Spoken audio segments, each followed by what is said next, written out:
After more than 2 decades representing Arizona in Congress, Raul Grijalva has died.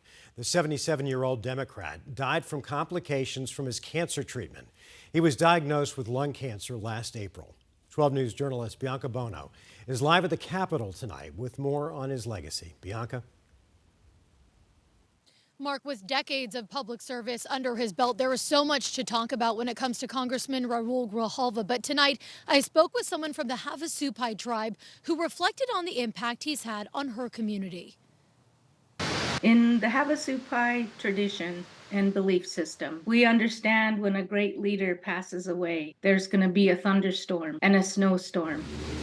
And on Thursday, as rain and snow blanketed much of Arizona, news broke of the passing of longtime Congressman Raul Grijalva. This snowstorm coming through Arizona, that's his ancestors coming to take him home to his final heavenly resting place. Carletta Toulouse is a former Havasupai tribal council member and worked closely with Grijalva as he tried to find solutions for issues in Indian country. He'd be there to listen to our concerns, and he was very strong at following through on his commitments to Indian country. Grijalva was first elected to Congress in 2002, representing the 7th Congressional District. But in Toulouse's eyes, the Democrats' biggest accomplishment came late in his career, in 2023, when a new national monument for historic tribal land around the Grand Canyon was established, protecting the waters of the Grand Canyon, a goal he worked for nearly a decade to achieve. And that was the most important thing that he taught me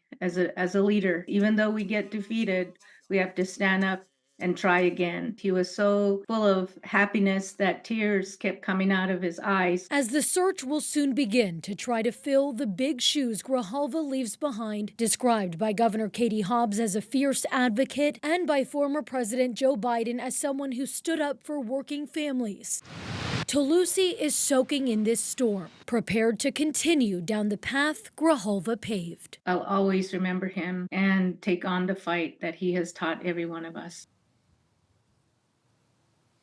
And Grijalva is survived by his wife and 3 daughters. You may be able to make it out behind me, but Governor Hobbs has ordered flags to be flown at half-staff tomorrow to honor his life and legacy. Troy?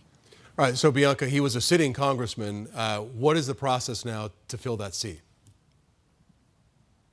Yeah, Troy, there will be a special election. So Governor Hobbs has 72 hours from when his seat is officially declared vacant to announce the dates of those elections. We expect the primary to be about 4 months from now. 2 months after that, that will be the general election. Troy?